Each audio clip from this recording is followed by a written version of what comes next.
Alhamdulillah. I'm going to start basically for our Ahmadi brothers and sisters at the very start. Hmm. Number one, for our young Ahmadi brothers and sisters, and even the older ones, whether they want to believe or not, it's important that they themselves identify the fact, the inconsistencies within Mirza Ghulam Ahmad, within their khulafa, and within their Jama.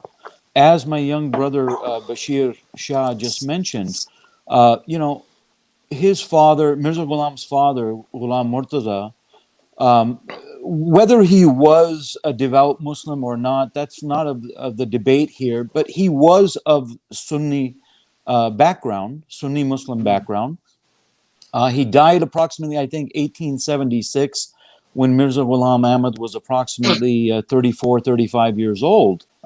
But what's interesting is as Mirza Ghulam Ahmad grew up throughout his life, from his birth on out to, for example, 1857, the War of Mutiny. Ghulam Murtaza, Mirza Ghulam Ahmad's father, donated 50 horsemen and Hmm. horses to the English government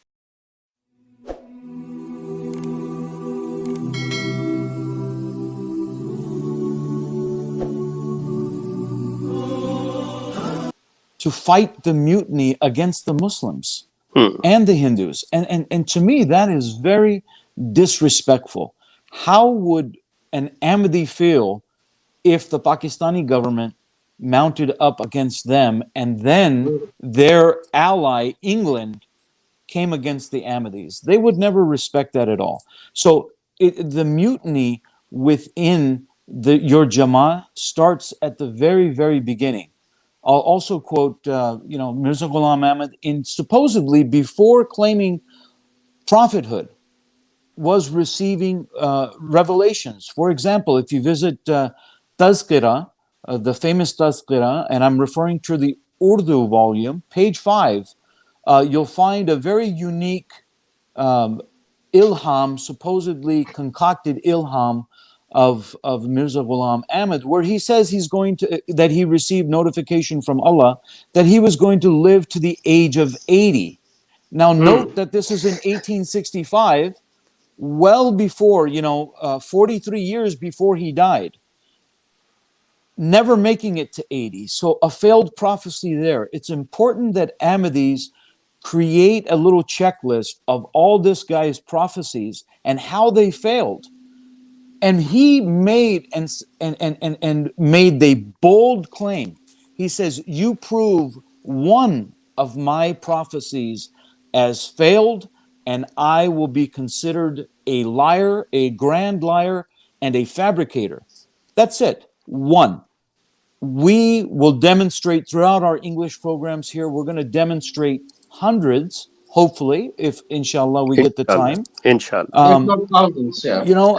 and then you as you study the life of Mirza Ghulam Ahmad through his own literature and through the literature of his respected khulafa, you see how in Urdu we say inhiraf. You see how he deviates, and the deviation came basically after Mirza Ghulam Ahmad read the Tafsir al-Quran of Sir Sayyid Ahmad Khan. Absolutely. It's a documented fact in Siratul Mahdi, page 145. Reference, I think, the Ahmadi Hadith number, if I can respectfully state it in that manner, is 150. It's page 145, and it clearly says, Bashiruddin Ahmad is reciting or relating the subject of the fact that his father read it. He read the tafsir, but Mirza Ghulam Ahmad disapproved of the tafsir because of Sir Sayyid's non-Islamic, note, point noted Hmm. here, non-Islamic beliefs about the angels, about Hazrat Isa alayhi salatu wasalam, about Hazrat Maryam, about respected other prophets. So, he He was calling disagrees. he was calling Sir Calling Sayyid as naturey, naturing, that he's nature. using Yes, nature. you know, Yeah, but then he adopts that same philosophy and takes, oh, wait a minute, Jesus didn't die on the cross, or he died on the cross, or was taken down alive from the cross. He took that theory and ended up running with it. To another point that Brother Bashir Shah has just mentioned about Surah 62, verse 3, there is none. There's absolutely no comparison there whatsoever. I'm looking for a reference that I, so here it is. yeah.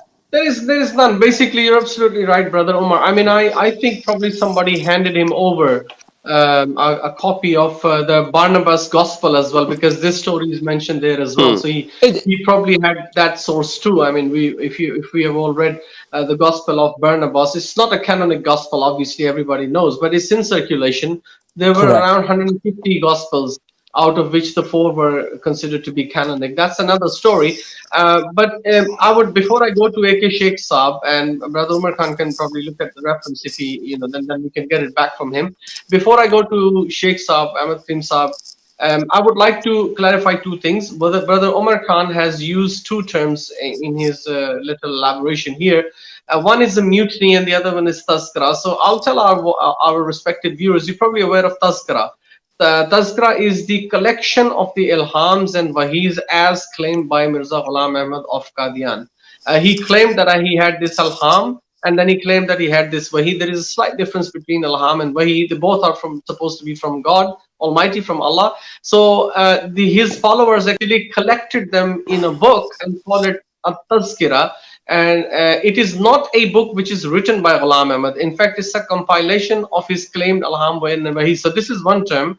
Many people are aware, but what is mutiny? Many people probably will not be aware of that, especially the younger generation.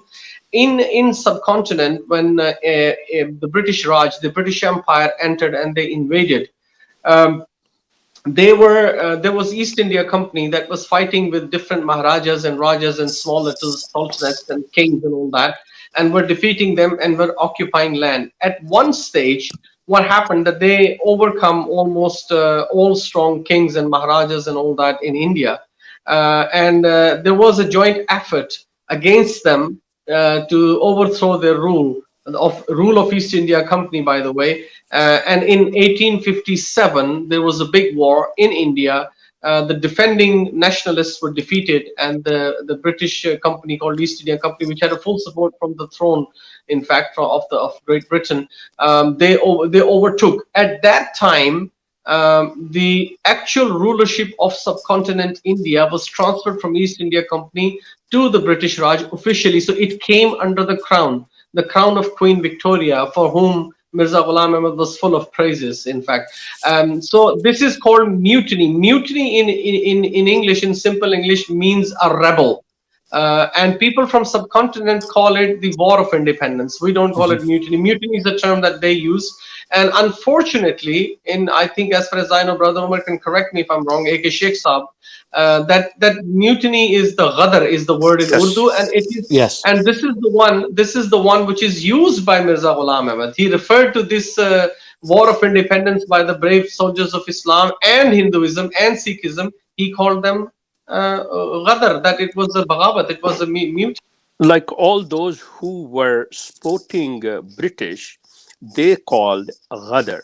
Like all Hmm. those the others who want their country should be free from the British Empire, they were saying Hmm. like this is a war of freedom, Jange Struggle for Azadi. freedom. Yes, Yeah, Jange struggle for Azadi. freedom. Yes. Yes. Yeah. Now, thanks for the clarification on that, Brother David. Yes, indeed, it was the War of Independence for the Muslims and the Hindus at the same time. You know, both of the facts of those individuals were fighting for the same cause. Now, we also, Brother Bashir Shah mentions um, Mirza Ghulam Ahmad's father and brother. You know, it's kind of shameful of Mirza Ghulam Ahmad to note in the book that Brother David Aziz just described the book Tadhkirah of all the revelations, the so-called revelations received by Mirza Ghulam Ahmad. In Tadhkirah, in 1898, there's a reference to Mirza Ghulam Ahmad stating that it goes along the lines of he was a shy person, he didn't like interacting with individuals, they lived in a large house, blah, blah, blah, blah, blah. But at the end of that mentioning in Tazkirah, it says that God cleared the way, meaning he cleared the way by putting to death Mirza Ghulam Ahmad's father and Mirza Ghulam Ahmad's brother, Ghulam Qadir, early on. So they couldn't interfere with his prophethood. And when I read that, I mean, that to me is so mind-boggling. Number one, his father had died 1876, well before Mirza Ghulam Ahmad ever started, chanting, to be a mujaddid or to be a Mahdi or to be the Masih Messiah or the Messiah himself or to be a prophet. That to me was very shameful. He uses his father and brother throughout his literature in good and bad ways when it's, to his objective. I did find the reference, Brother Dawar. It is Malfuzat Volume 3, page 270. And I believe this is the old version, the 10-volume version. Now, for our listeners, and I think our beloved, respected A.K. Sheikh Saab has clarified this. There was a 10-volume version, and now there's a 5-volume version.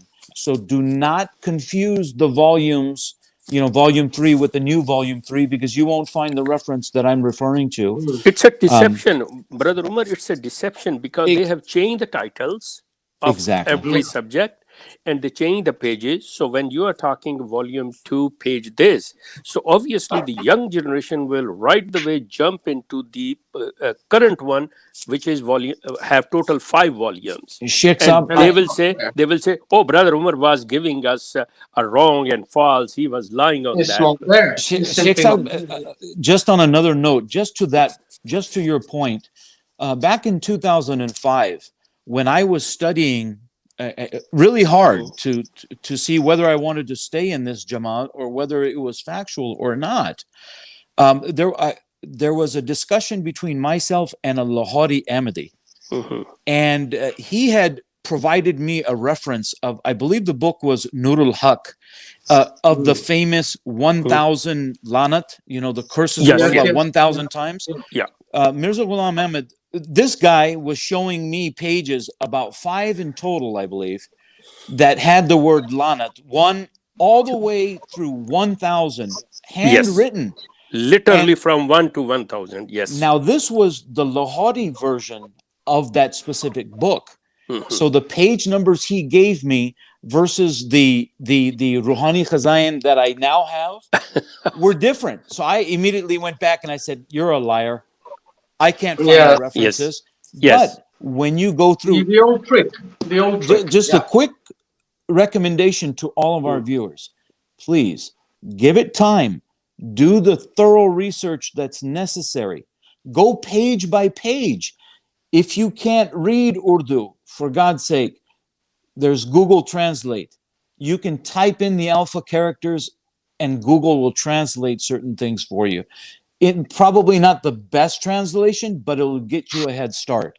Now, going back to what I had mentioned about to Brother Dawar Aziz and the group, in Malfuzat Volume 3, page 270, Mirza Ghulam Ahmad writes, and I've translated this into English.